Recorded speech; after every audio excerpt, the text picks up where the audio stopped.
ಯೂದಾಯ ದೇಶದಲ್ಲಿ ಅರಿಮಥಾಯ ಎಂಬ ಒಂದು ಪಟ್ಟಣ, ಅದು ಯಹೂದ್ಯರ ಪಟ್ಟಣ ಅಂತ ಹೆಸರುವಾಸಿ. ಆ ಪಟ್ಟಣದಲ್ಲಿ ಒಬ್ಬ ಮನುಷ್ಯ ಇದ್ದ. ಆ ಮನುಷ್ಯನ ಹೆಸರು ಯೋಸೇಪ ಅಂತ. ಈ ಯೋಸೇಪ ಹಿರಿ ಸಭೆಯವನು. ಅವನಿಗೆ ಸತ್ಯವೇದದಲ್ಲಿ ಕೆಲವು ಬಿರುದುಗಳಿದ್ದಾವೆ. ಅವನು ಉತ್ತಮನು, ಸತ್ಪುರುಷನು, ದೇವರ ರಾಜ್ಯವನ್ನು ಎದುರು ನೋಡುತ್ತಿದ್ದಂಥವನು, ಹಿರಿಸಭೆಯವರ ಆಲೋಚನೆಗೂ ಅವರ ಕೃತ್ಯಕ್ಕೂ ಒಳಪಡದವನು, ಯೇಸುಸ್ವಾಮಿಯ ಶಿಷ್ಯನಾಗಿದ್ದನು ಮತ್ತು ಅವನು ಬಹಳ ಧನವಂತನಾಗಿದ್ದನು. ನೋಡಿ, ಸತ್ಪುರುಷ ಈ ಹೆಸರನ್ನ ಈ ಪಿಲಾತನ ಹೆಂಡತಿ ತನ್ನ ಗಂಡನಿಗೆ ಅಂದರೆ ಪಿಲಾತನಿಗೆ ಹೇಳಿ ಕಳಿಸ್ತಾಳೆ, ಆ ಸತ್ಪುರುಷನ ಗೊಡವೆಗೆ ಹೋಗಬೇಡ ಅಂತ. ಯೇಸುಸ್ವಾಮಿ ಶಿಲುಬೆ ಮೇಲೆ ಪ್ರಾಣ ಬಿಟ್ಟಾಗ ಈ ಶತಾಧಿಪತಿ ಹೇಳ್ತಾನೆ, ಈ ಮನುಷ್ಯನು ಸತ್ಪುರುಷನೇ ನಿಜ ಅಂತ ಹೇಳ್ತಾನೆ. ಯಾರು? ಶತಾಧಿಪತಿ. ಯೇಸುಸ್ವಾಮಿಗೆ ಸತ್ಪುರುಷನಂತ ಸತ್ಯವೇದದಲ್ಲಿ ಬರೆಯಲ್ಪಟ್ಟಿದೆ. ಅದೇ ರೀತಿಯಾಗಿ ಈ ಯೋಸೇಪನಿಗೂ ಕೂಡ, ಅರಿಮಥಾಯ ಯೋಸೇಪನಿಗೂ ಕೂಡ ಸತ್ಪುರುಷನು ಅಂತ ಬಿರುದು ಕೊಡಲ್ಪಟ್ಟಿದೆ. ಅಂದರೆ ಯೇಸುಸ್ವಾಮಿ ಮತ್ತು ಅರಿಮಥಾಯ ಯೋಸೇಪ ಇವರಿಬ್ಬರು ಒಂದೇ ಅಂತಲ್ಲ, ಇವರಿಬ್ಬರು ಸರಿಸಮಾನ ಅಂತಲ್ಲ. ಅರಿಮಥಾಯ ಯೋಸೇಪ ಯೇಸುವಿನಂತ ಮನಸ್ಸು ಉಳ್ಳವನು ಅಂತ ಅರ್ಥ. ಸೊ ಇಲ್ಲಿ ಪಾಯಿಂಟ್ ಏನಂದ್ರೆ, ಅರಿಮಥಾಯ ಯೋಸೇಪನೇ ಯಾಕೆ ಯೇಸುಸ್ವಾಮಿಯ ದೇಹವನ್ನ ಸಮಾಧಿ ಮಾಡಬೇಕಾಗಿತ್ತು? ಯೇಸುಸ್ವಾಮಿಯ ತಮ್ಮಂದಿರು ಬಂದು ಆತನ ದೇಹವನ್ನು ತಗೊಂಡೋಗಿ ಸಮಾಧಿ ಮಾಡ್ಬೋದಿತ್ತಲ್ಲ. ಯೇಸುಸ್ವಾಮಿಯ ಶಿಷ್ಯಂದರು ಬಂದು ಯೇಸುಸ್ವಾಮಿಯ ದೇಹವನ್ನು ತಗೊಂಡೋಗಿ ಸಮಾಧಿ ಮಾಡ್ಬೋದಾಗಿತ್ತಲ್ಲ. ಪ್ರಧಾನನು ಬರ್ಬೋದಾಗಿತ್ತಲ್ಲ. ಯೇಸುಸ್ವಾಮಿ ಪ್ರಧಾನನ ಮಗನನ್ನು ಬದುಕಿಸಿದಲ್ಲ. ಯಾಯಿರನು ಬರ್ಬೋದಾಗಿತ್ತಲ್ಲ. ಅವನು ಕೂಡ ಧನವಂತ, ಶ್ರೀಮಂತ. ರೆಕಮೆಂಡ್ ಇತ್ತು ಈ ಪ್ರಧಾನನಿಗೂ ಮತ್ತು ಈ ಯಾಯಿರ ಇಬ್ರಿಗೂ ಕೂಡ. ಇಲ್ಲಿ ಪಿಲಾತನ ಬಳಿಗೆ ಬಂದು ಕೇಳಲಿಕ್ಕೆ ಅವ್ರಿಗೊಂದು ಸ್ಥಾನಮಾನ ಇತ್ತು, ಪವರ್ ಇತ್ತು ಮತ್ತು ಅವರು ಕೂಡ ಶ್ರೀಮಂತರಾಗಿದ್ದರು. ಅವ್ರು ಕೇಳ್ಬೋದಾಗಿತ್ತು ಬಂದು, ಯೇಸುಸ್ವಾಮಿಯ ದೇಹವನ್ನು ನಮಗೆ ಕೊಡಿಸು, ನಾವು ಸಮಾಧಿ ಮಾಡ್ತೀವಂತ. ಅವ್ರು ಬಂದು ಕೇಳಿಲ್ಲ. ಲಾಜರ ಬರ್ಬೋದಾಗಿತ್ತು, ನನ್ನನ್ನು ಸ್ವಾಮಿ ಬದುಕಿಸಿದಲ್ಲ, ನಾನು ಆತನ ದೇಹವನ್ನು ಸಮಾಧಿ ಮಾಡ್ತೀನಿ ಅಂತಂದೇಳಿ ಲಾಜರ ಬರ್ಬೋದಾಗಿತ್ತು. ಇನ್ನು ಅನೇಕರಿದ್ರು ಯಹೂದ್ಯರಲ್ಲಿ, ಯೇಸುಸ್ವಾಮಿಯ ಶಿಷ್ಯಂದರು, ಅವರು ಬರ್ಬೋದಾಗಿತ್ತು. ಆದರೆ ಅವ್ರು ಯಾರು ಬಂದಿಲ್ಲ. ಅರಿಮಥಾಯ ಯೋಸೇಪನ ಮಾತ್ರ ಪಿಲಾತನ ಹತ್ರ ಬಂದು ಸ್ವಾಮಿಯ ದೇಹವನ್ನು ನನಗೆ ಕೊಡಿಸಬೇಕೆಂದು ಕೇಳ್ಕೊಳ್ತಾನೆ. ಅದೇ ರೀತಿಯಾಗಿ ಪಿಲಾತ ಅಪ್ಪಣೆ ಕೊಡ್ತಾನೆ. ಈ ಅರಿಮಥಾಯ ಯೋಸೇಪ ಯೇಸುಸ್ವಾಮಿಯ ದೇಹವನ್ನು ತಗೊಂಡೋಗಿ ತನ್ನ ತೋಟದಲ್ಲಿದ್ದಂಥ ಸಮಾಧಿಯಲ್ಲಿ ಇಟ್ಟು ಅದರ ಬಾಗಿಲಿಗೆ ಒಂದು ಕಲ್ಲನ್ನು ಮುಚ್ಚಿತಾನೆ. ಸೊ ಇಲ್ಲಿ ಅರಿಮಥಾಯ ಯೋಸೇಪನೇ ಯಾಕೆ ಬೇಕಾಗಿತ್ತು ಅನ್ನೋದು ಪ್ರಶ್ನೆ. ವಾಕ್ಯ ಓದೋಣ. ವಾಕ್ಯ ಓದಿ ಮುಂದಿನ ವಿಷಯವನ್ನು ತಿಳ್ಕೊಳ್ಳೋಣ. ಮತ್ತಾಯನ ಸುವಾರ್ತೆ 27ನೇ ಅಧ್ಯಾಯ 59-60ನೇ ವಚನ. ಯೋಸೇಪನು ಆ ದೇಹವನ್ನು ತೆಗೆದುಕೊಂಡು ಅದನ್ನು ಶುದ್ಧವಾದ ನಾರುಮಡಿಯಲ್ಲಿ ಸುತ್ತಿ ಬಂಡೆಯಲ್ಲಿ ತೋಡಿದ್ದ ತನ್ನ ಹೊಸ ಸಮಾಧಿಯಲ್ಲಿ ಇಟ್ಟು ಸಮಾಧಿಯ ಬಾಗಿಲಿಗೆ ದೊಡ್ಡ ಕಲ್ಲನ್ನು ಉರುಳಿಸಿ ಹೋದನು. ಇಲ್ಲಿ ಅರಿಮಥಾಯ ಯೋಸೇಪ ಬಿಟ್ಟು ಶಿಷ್ಯರಾಗಲಿ, ತಮ್ಮಂದಿರಾಗಲಿ, ಯಾಯಿರಾಗಲಿ, ಪ್ರಧಾನನೇ ಆಗಲಿ, ಲಾಜರಾಗಲಿ, ಬೇರೆ ಯಾರೇ ಆಗಿದ್ರು ಕೂಡ ಅವರು ಬಂದು ಯೇಸುಸ್ವಾಮಿಯ ದೇಹವನ್ನು ತಗೊಂಡೋಗಿ ಅವರು ಸಮಾಧಿ ಮಾಡಿದ್ದಿದ್ರೆ ಯಾವ ಸಮಾಧಿಯಲ್ಲಿ ಇಡ್ತಿದ್ರು? ಅವರು ಸ್ವಾಮಿಯ ದೇಹವನ್ನ ಮಣ್ಣಿನ ಸಮಾಧಿಯಲ್ಲಿ ಆತನ ದೇಹವನ್ನು ಇಡ್ತಿದ್ರು. ಮಣ್ಣಿನ ಗವಿಯನ್ನು ಮಾಡಿ ಒಂದು ಸಮಾಧಿ ಥರ ಮಾಡಿ ಅದರಲ್ಲಿ ಇಡ್ತಾ ಇದ್ರು. ಸರಿ, ಓಕೆ. ಯೇಸುಸ್ವಾಮಿ ಆ ಮಣ್ಣಿನ ಸಮಾಧಿಯಿಂದ ಎದ್ದು ಬಂದ ಅಂತ ಇಟ್ಕೊಳ್ಳೋಣ. ಈ ಜಗತ್ತು ನಂಬುತ್ತ? ಯೇಸುಸ್ವಾಮಿ ಮಣ್ಣಿನ ಸಮಾಧಿಯಿಂದ ಎದ್ದು ಬಂದ್ರೆ ಈ ಜಗತ್ತು ನಂಬುತ್ತ? ನಂಬಕ್ಕೆ ಚಾನ್ಸ್ ಇಲ್ಲ. ಯಾಕೆಂದ್ರೆ ಮಣ್ಣಿನ ಸಮಾಧಿಯಿಂದ ಮಾಟಗಾರರು ಎದ್ದು ಬರ್ತಾರೆ, ಮಂತ್ರಗಾರರು ಎದ್ದು ಬರ್ತಾರೆ, ಜಾದುಗಾರರು ಎದ್ದು ಬರ್ತಾರೆ. ಸೈತಾನ ಕೂಡ ಯಾರನ್ನಾದ್ರೂ ಎಬ್ಬಿಸ್ಕೊಂಡ್ ಬರ್ತಾನೆ ಮಣ್ಣಿನ ಸಮಾಧಿಯಿಂದ.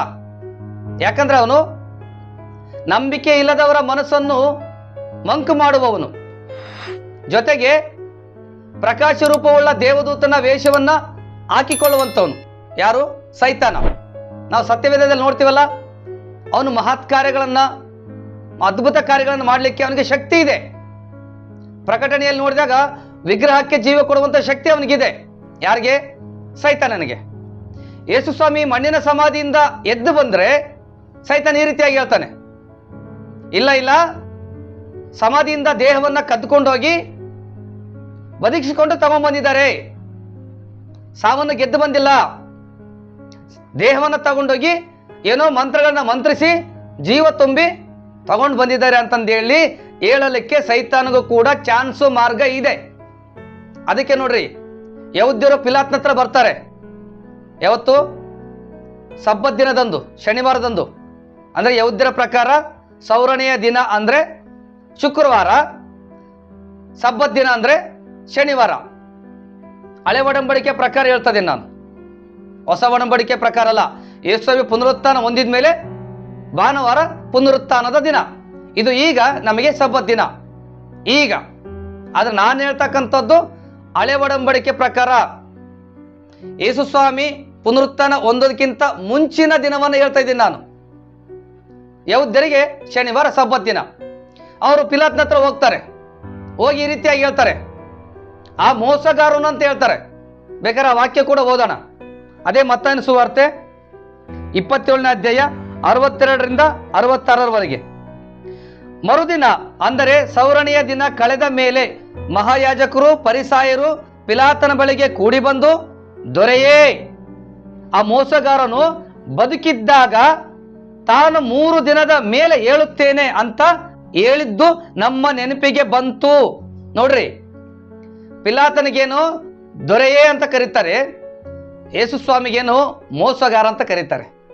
ಜಗತ್ತಿನಲ್ಲಿ ಹಂಗೆ, ಒಳ್ಳೆಯವರಿಗೆ ಕೆಟ್ಟ ಹೆಸರು ಇಡ್ತಾರೆ, ಕೆಟ್ಟವರಿಗೆ ಒಳ್ಳೆ ಹೆಸರನ್ನ ಕೊಡ್ತಾರೆ. ಮೋಸಗಾರನೇನೋ ದೊರೆಯೇ ಅಂತ ಕರೀತಾ ಇದ್ದಾರೆ, ನಿಜವಾದ ದೊರೆಯಾದ ಯೇಸು ಸ್ವಾಮಿನೇನೋ ಮೋಸಗಾರ ಅಂತ ಕರೀತಾ ಇದ್ದಾರೆ. ನಾವು ನಿಜವಾದ ಮೋಸಗಾರರು ಈ ಲೋಕದಲ್ಲಿ, ಪಾಪ ಮಾಡಿ ಮಾಡಬಾರದನ್ನ ಮಾಡಿ ನಿಜವಾದ ಮೋಸಗಾರರು ನಾವು ಇಲ್ಲಿ. ಸೊ ನಾವು ಮೋಸಗಾರರಾದ್ರೆ ಆತ ನಮ್ಮ ಬದಲಿಗೆ ಮೋಸಗಾರ ಅಂತ ಟೈಟಲ್ ತಗೊಳ್ತಾನೆ. ಯಹೂದ್ಯರ ಆ ಮಾತು ಹೇಳ್ತಾರೆ ಪಿಲಾತನ ಬಳಿ ಹೋಗಿ. ಇವತ್ತು ಕೂಡ ಲೋಕದಲ್ಲಿ ನೋಡ್ರಿ, ಒಳ್ಳೆಯವ್ರನ್ನ ಕೆಟ್ಟವರು ಅಂತಂದೇಳಿ ಈ ಲೋಕ ಪ್ರೆಸೆಂಟ್ ಮಾಡ್ತಾ ಇದೆ, ಕೆಟ್ಟವರಿಗೆ ಇವ್ರು ತುಂಬಾ ಒಳ್ಳೆಯವರು ಅಂತಂದೇಳಿ ಟೈಟ್ಲ್ ಕೊಡ್ತಾ ಇದೆ. ಇಲ್ಲಿ ಕೂಡ ಅದೇ ಘಟನೆ ನಡೀತಾ ಇದೆ. ಪಿಲಾತನಿಗೆ ದೊರೆಯೇ ಅಂತ ಹೇಳ್ತಾ ಇದ್ದಾರೆ, ಸ್ವಾಮಿಗೇನು ಮೋಸಗಾರ ಅಂತ ಹೇಳ್ತಾ ಇದ್ದಾರೆ. ಮುಂದಕ್ಕೆ ಹೋಗೋಣ.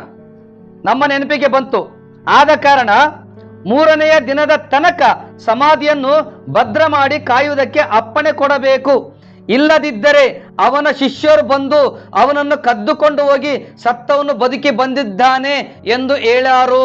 ನೋಡ್ರಿ, ನಾನು ಅವಾಗಲೇ ಹೇಳಿಲ್ವಾ, ಸೈತಾನ ಬಂದು ಈ ರೀತಿಯಾಗಿ ಪ್ರಚಾರ ಮಾಡ್ತಾನೆ. ಇಲ್ಲ ಇಲ್ಲ, ಮಣ್ಣಿನ ಸಮಾಧಿಯಲ್ಲಿ ಇಟ್ಟಾಗ ಅವನ ಶಿಷ್ಯಂದ್ರು ಬಂದು ಆ ದೇಹವನ್ನು ಕದ್ದುಕೊಂಡೋಗಿ ಅವನು ಮತ್ತೆ ಏನೋ ಮಂತ್ರ ಅದು ಇದು ಮಾಡಿ ಬದುಕಿಸಿಕೊಂಡು, ಅಥವಾ ಆ ಜಾಗದಲ್ಲಿ ಬೇರೆ ಯಾರನ್ನೋ ತಂದು ಸತ್ತವನು ಬದುಕಿ ಬಂದಿದ್ದಾನೆ ಅಂತಂದೇಳಿ ಇವ್ರು ಹೇಳ್ತಾ ಇದ್ದಾರೆ. ಆ ರೀತಿಯಾಗಿ ಸೈತಾನ ಬಂದು ಈ ಲೋಕದಲ್ಲಿ ಪ್ರಚಾರ ಮಾಡ್ತಾನೆ. ಅವನು ಪ್ರಚಾರ ಮಾಡೋದೇನು, ಮನುಷ್ಯರೇ ಹುಟ್ಟಿಸಿಬಿಡ್ತಾರೆ ಆ ರೀತಿಯಾಗಿ. ಹಾಗಾಗಿ ಯೇಸು ಸ್ವಾಮಿಯನ್ನ ಮಣ್ಣಿನ ಸಮಾಧಿಯಲ್ಲಿ ಇಡಬಾರ್ದು. ಮಣ್ಣಿನ ಸಮಾಧಿಯಿಂದ ಯಾರು ಬೇಕಾದ್ರೆ ಎದ್ದು ಬರ್ತಾರೆ. ಯೇಸು ಸ್ವಾಮಿ ಅಸಾಧಾರಣವಾದ ಸಮಾಧಿಯಿಂದ ಎದ್ದು ಬರಬೇಕು. ಅದಕ್ಕೆ ಯೋಸೇಪ, ಅರಿಮಥಾಯ ಯೋಸೇಪ ತಾನು ಬಂಡೆಯಲ್ಲಿ ತೋಡಿದ್ದ ಹೊಸ ಸಮಾಧಿಯಲ್ಲಿ ತನಗಾಗಿ ತೋಡಿಸಿಕೊಂಡಿದ್ದ. ಯಾರು? ಅರಿಮಥಾಯ ಯೋಸೇಪ. ನೋಡ್ರಿ, ಸತ್ಯವೇದದಲ್ಲಿ ದೇವರು ಕೆಲವರನ್ನ ಕೆಲವು ಕಾರ್ಯಕ್ಕಾಗಿ ಮೊದಲೇ ನೇಮಿಸಿದ್ದಾನೆ. ಮರಿಯಳನ್ನ, ಯೇಸು ಸ್ವಾಮಿ ಭೂಮಿಗೆ ಬರಲಿಕ್ಕೆ ಮರಿಯಳ ಗರ್ಭ ಬೇಕಾಗಿತ್ತು. ಮರಿಯಳು ಯೇಸು ಸ್ವಾಮಿ ಭೂಮಿಗೆ ಬರಲಿಕ್ಕೆ ಮಾರ್ಗ ಆದ್ಲು. ಈ ಸ್ಥಾನಿಕನಾದ ಯೋಹಾನ ಯೇಸು ಸ್ವಾಮಿಯನ್ನ ಇಸ್ರಾಯೇಲರಿಗೆ ಪರಿಚಯ ಮಾಡಿಸ್ಲಿಕ್ಕೆ ಒಂದು ಶಬ್ದ ಆದ. ಮಾರ್ತಾಳ ತಂಗಿ ಮರಿಯಳು ಯೇಸು ಸ್ವಾಮಿಯ ತಲೆಯ ಮೇಲೆ ತೈಲಾಭಿಷೇಕ ಮಾಡಲಿಕ್ಕೆ ನೇಮಕವಾದವಳು. ಅದೇ ರೀತಿಯಾಗಿ ಇಸ್ಕರಿಯೋತ ಯೂದ ಯೇಸು ಸ್ವಾಮಿಯನ್ನ ಹಿಡುಕೊಡ್ಲಿಕ್ಕೆ ನೇಮಕವಾದವನು. ಯೇಸು ಸ್ವಾಮಿಯ ಪ್ರೀತಿಯ ಶಿಷ್ಯ ಯೋಹಾನ ಯೇಸುಸ್ವಾಮಿಯ ತಾಯಿಯನ್ನು ಪೋಷಣೆ ಮಾಡಲಿಕ್ಕೆ ನೇಮಕ ಆದವನು. ಮತ್ತೆ ಪೇತ್ರ, ಯೇಸುಸ್ವಾಮಿಯ ನಂತರ ಪೇತ್ರ ಶಿಷ್ಯರಿಗೆ ನಾಯಕನಾಗಬೇಕು, ಅದಕ್ಕೋಸ್ಕರ ಪೇತ್ರ ನೇಮಕವಾದವನು. ಅದೇ ರೀತಿಯಾಗಿ ಈ ಅರಿಮಥಾಯ ಯೋಸೇಪ ಯೇಸುಸ್ವಾಮಿಯ ದೇಹವನ್ನು ಬಂಡೆಯಲ್ಲಿ ತೋಡಿದ ಸಮಾಧಿಯಲ್ಲಿ ಇಡಲಿಕ್ಕೆ ನೇಮಕವಾದವನು. ಇಲ್ಲಿ ನಾವು ಕೂಡ ಅಷ್ಟೇ, ಒಂದೊಂದು ಕೆಲಸಕ್ಕೆ ನಾವು ನೇಮಕವಾದವರು, ಆ ಜವಾಬ್ದಾರಿನ ನಾವು ನಿಭಾಯಿಸಬೇಕು. ಯೇಸುಸ್ವಾಮಿ ಯಹೂದ್ಯರ ಬಾಯಿಂದ ಅವರಿಗೆ ಪ್ರೇರೇಪಣೆ ಕೊಟ್ಟು ಆ ಮಾತನ್ನು ಹೇಳಿಸ್ತಾನೆ. ಅವನ ಶಿಷ್ಯರು ಬಂದು ಆತನನ್ನು ಹೊತ್ಕೊಂಡು ಹೋಗಿ ಸತ್ತವನು ಬದುಕಿ ಬಂದಿದ್ದಾನಂತಂದೇಳಿ ಪ್ರಚಾರ ಮಾಡಬಹುದು ಅಂತಂದೇಳಿ ಸ್ವಾಮಿಗೆ ಮೊದಲೇ ಗೊತ್ತು. ಅದನ್ನು ಯಹೂದ್ಯರಿಗೆ ಪ್ರೇರೇಪಣೆ ಕೊಟ್ಟು ಪಿಲಾತನ ಮುಂದೆ ಮಾತಾಡೋ ಥರ ಮಾಡ್ತಾನೆ. ಒಂದು ವೇಳೆ ಯೇಸುಸ್ವಾಮಿಯನ್ನ ಅರಿಮಥಾಯ ಯೋಸೇಪ ಬಂಡೆಯಲ್ಲಿ ತೋಡಿದ ಸಮಾಧಿಯಲ್ಲಿ ಇಡದೆ, ಆತನ ದೇಹವನ್ನು ಅಲ್ಲಿಡದೆ ಬೇರೆಯವರು ಬೇರೆ ಮಣ್ಣಿನ ಸಮಾಧಿಯಲ್ಲಿ ಇಟ್ಟರೆ ಈ ರೀತಿಯಾದ ಅನುಮಾನಾಸ್ಪದವಾದ ಮಾತುಗಳು ಈ ಜಗತ್ತಿನಲ್ಲಿ ಹುಟ್ಟಿಕೊಳ್ತವೆ. ಯೇಸುಸ್ವಾಮಿಗೆ ಗೊತ್ತು, ಆತ ಸರ್ವಜ್ಞಾನಿ, ಆತನಿಗೆಲ್ಲ ಗೊತ್ತು. ಸೊ ಹಾಗಾಗಿ ಯೇಸುಸ್ವಾಮಿಯ ದೇಹವನ್ನ ಅರಿಮಥಾಯ ಯೋಸೇಪನೇ ಸಮಾಧಿ ಮಾಡಬೇಕು.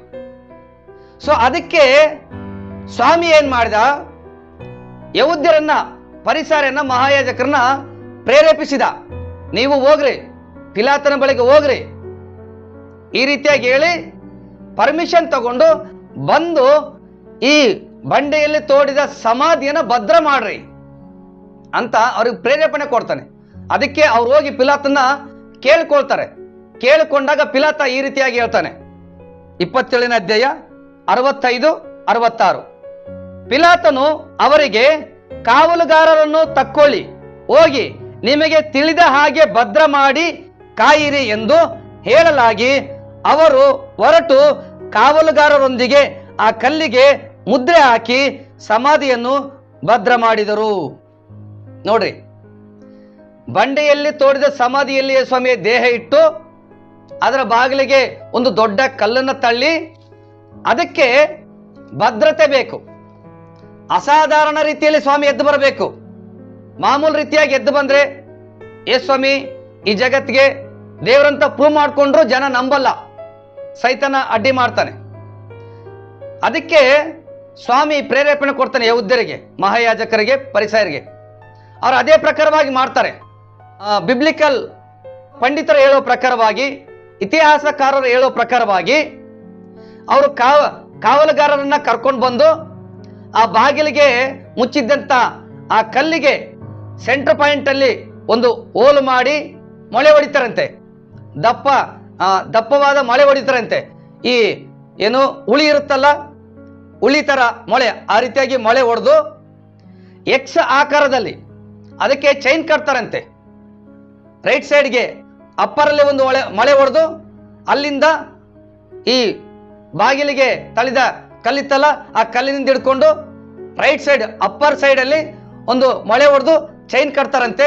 ಅದೇ ರೀತಿಯಾಗಿ ರೈಟ್ ಸೈಡು ಲೋವರ್ ಜಾಗದಲ್ಲಿ ಒಂದು ಮೊಳೆ ಹೊಡೆದು ಆ ಬಾಗಿಲಿಂದ ಹಿಡ್ಕೊಂಡು ಆ ಲೋವರ್ ಜಾಗದಲ್ಲಿ ಮೊಳೆ ಹೊಡೆದಿದ್ರಲ್ಲ ಅಲ್ಲಿಗೊಂದು ಚೈನ್ ಎಳ್ದು ಕಟ್ತಾರಂತೆ. ಅದೇ ರೀತಿಯಾಗಿ ಲೆಫ್ಟ್ ಸೈಡ್ ಅಲ್ಲಿ ಅಪ್ಪರ್ ಸೈಡ್ ಅಲ್ಲಿ ಒಂದು ಮೊಳೆ ಹೊಡೆದು ಚೈನ್ ಕಟ್ತಾರೆ, ಲೋವರ್ ಸೈಡ್ ಅಲ್ಲಿ ಒಂದು ಮೊಳೆ ಹೊಡೆದು ಚೈನ್ ಕಟ್ಟಿದ್ರು ಅಂತಂದು ಹೇಳಿ ಬಿಬ್ಲಿಕಲ್ ವಿದ್ವಾಂಸರು, ಇತಿಹಾಸಕಾರರು ಹೇಳುವಂತ ಮಾತು. ಅದ್ರ ಜೊತೆಗೆ ಅದಕ್ಕೆ ಮುದ್ರೆ ಹಾಕ್ತಾರೆ. ಅದಲ್ಲದೆ ಕಾವಲುಗಾರರನ್ನ ಕಾಯಲಿಕ್ಕೆ ಅಲ್ಲಿ ಇರಿಸ್ತಾರೆ. ಬೈಬಲಲ್ಲಿ ಬರೆಯಲ್ಪಟ್ಟಿದೆ, ಭದ್ರಪಡಿಸಿದರು, ಕಾವಲುಗಾರರನ್ನು ಇರಿಸಿದರು, ಮುದ್ರೆ ಹಾಕಿದರಂತ. ಸೊ ಈಗ ಯೇಸುಸ್ವಾಮಿಯ ದೇಹವನ್ನ ಯಾರು ಕೂಡ ಬಂದು ತಗೊಂಡು ಹೋಗಕ್ಕಾಗಲ್ಲ, ಭದ್ರವಾಗಿದೆ, ಕಾವಲುಗಾರ ಇದ್ದಾರೆ, ಮುದ್ರೆ ಹಾಕಲ್ಪಟ್ಟಿದೆ. ಒಂದು ವೇಳೆ ಆ ಮುದ್ರೆಯನ್ನ ಯಾರಾದ್ರೂ ಆಜ್ಞೆ ಮೀರಿ ಬಾಗಿಲಿಗೆ ಮುಚ್ಚಿದಂತ ಕಲ್ಲನ್ನ ತಳ್ಳಿ ಸ್ವಾಮಿ ದೇಹವನ್ನು ತಗೊಂಡು ಹೋದ್ರೆ ಅಂತವ್ರಿಗೆ ಮರಣ ಶಿಕ್ಷೆ ಆಗುತ್ತೆ. ಯಾಕಂದ್ರೆ ದೇಶಾಧಿಪತಿಯ ಆಜ್ಞೆ ಮೀರಂಗಿಲ್ಲ ಯಾರು ಕೂಡ. ಸೊ ಈ ರೀತಿಯಾಗಿ ಆ ಸಮಾಧಿಯನ್ನ ಬಂಡೆಯಲ್ಲಿ ತೋಡಿದ ಸಮಾಧಿಯನ್ನ ಭದ್ರಪಡಿಸ್ತಾರೆ. 3ನೇ ದಿನದಲ್ಲಿ ಸ್ವಾಮಿ ಹೇಳಿದ ಪ್ರಕಾರವಾಗಿಯೇ 3ನೇ ದಿನದಲ್ಲಿ ಬೆಳಿಗ್ಗೆ, ಅಂದರೆ ಭಾನುವಾರ ಬೆಳಿಗ್ಗೆ ದೇವದೂತರು ಬರ್ತಾರೆ. ದೇವದೂತರು ಬಂದು ಬಾಗಿಲಿಗೆ ಮುಚ್ಚಿದ್ದಂಥ ಕಲ್ಲನ್ನ ತಳ್ಳುತ್ತಾರೆ. ಸ್ವಾಮಿ ಆ ಬಂಡೆಯಲ್ಲಿ ತೋಡಿದ ಸಮಾಧಿಯಿಂದ ಎದ್ದು ಬರ್ತಾನೆ. ಈ ಜಗತ್ತಿನಲ್ಲಿ ಇದುವರೆಗೂ ಯಾರಾದರೂ ಸಾವನ್ನ ಗೆದ್ದು ಸಮಾಧಿಯಿಂದ ಎದ್ದು ಬಂದಂಥವರು ಈ ಜಗತ್ತಿನಲ್ಲಿ ಒಬ್ರು ಕೂಡ ಇಲ್ಲ. ಯೇಸು ಸ್ವಾಮಿ ದೇವರಾಗಲಿಕ್ಕೆ ದೊಡ್ಡ ಸಾಕ್ಷಿ ಮತ್ತು ಕಾರಣ ಏನಾದರೂ ಇದೆ ಅಂದ್ರೆ, ಬಂಡೆಯಲ್ಲಿ ತೋಡಿದ್ದ ಸಮಾಧಿಯಿಂದ ನನ್ನ ಯೇಸು ಎದ್ದು ಬಂದಿದ್ದಾನೆ, ಸಾವನ್ನ ಗೆದ್ದು ಎದ್ದು ಬಂದಿದ್ದಾನೆ, ಭದ್ರಪಡಿಸಿದಂತ ಸಮಾಧಿಯಿಂದ ಎದ್ದು ಬಂದಿದ್ದಾನೆ.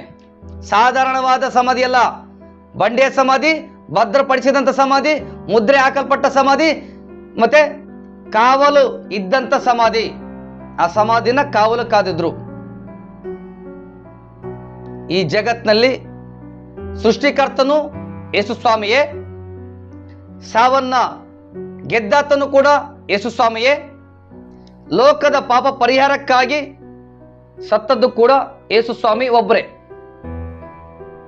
ಯೇಸು ಸ್ವಾಮಿ ಬಿಟ್ರೆ ಈ ಜಗತ್ನಲ್ಲಿ ಸಮಾಧಿಯಿಂದ ಎದ್ದು ಬಂದಂತ ದೇವರು ಯಾರು ಇಲ್ಲ, ಸಾವನ್ನ ಗೆದ್ದಂತ ದೇವರು ಯಾರು ಇಲ್ಲ.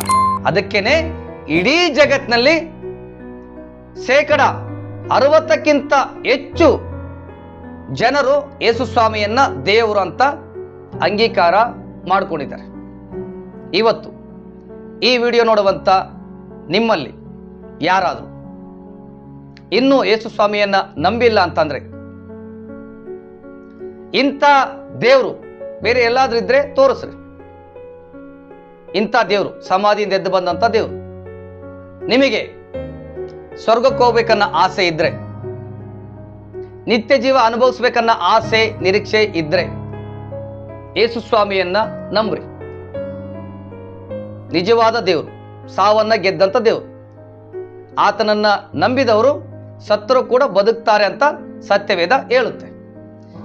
ಇಲ್ಲಿ ಯಾರಿಗೂ ಬಲವಂತ ಇಲ್ಲ. ಇಷ್ಟ ಇದ್ರೆ ನಂಬಬಹುದು, ಇಷ್ಟ ಇಲ್ಲ ಅಂದ್ರೆ ಬಿಡಬಹುದು. ಆದರೆ ನನಗೆ ಯೇಸುವೆ ದೇವರು, ಲೋಕಕ್ಕೆ ಯೇಸುವೆ ದೇವರು, ಜಗತ್ತಿಗೆ ಯೇಸು ಒಬ್ಬರೇ ದೇವರು. ಈ ವಿಡಿಯೋ ನಿಮ್ಗೆ ಇಷ್ಟ ಆದರೆ ಲೈಕ್ ಮಾಡ್ರಿ, ಕಾಮೆಂಟ್ಸ್ ಮಾಡ್ರಿ, ಅನೇಕರಿಗೆ ಶೇರ್ ಮಾಡ್ರಿ ಮತ್ತು ಸಬ್ಸ್ಕ್ರೈಬ್ ಮಾಡಿಕೊಳ್ಳೋದನ್ನು ಮರಿಬೇಡಿ. ದೇವರು ನಿಮ್ಮೆಲ್ಲರನ್ನ ಆಶೀರ್ವದಿಸಲಿ. Praise the lord.